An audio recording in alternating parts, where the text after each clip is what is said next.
In this video, I will explain you how to create research proposal form. First, click Add on Coffee form and then Load form template, and you can search research proposal form. Click the form and then load selected template. After that, you can check the dashboard, responses, question, and settings too. Just refresh the page. After that, you can click Coffee form and get link, and just click continue like this.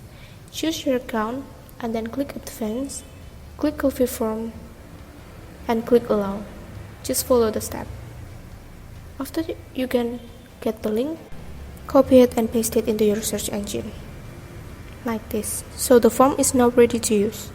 If you want to edit, you can go back to your Google spreadsheet and go to questions type, and you can add new row and just copy it. You can change the questions into project type like this.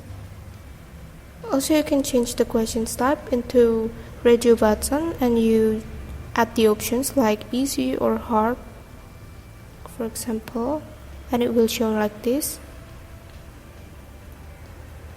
Also, you can delete the row if you don't use it anymore, so it will disappear instantly. You can also change the background color of your form from pink into blue like this. Thank you.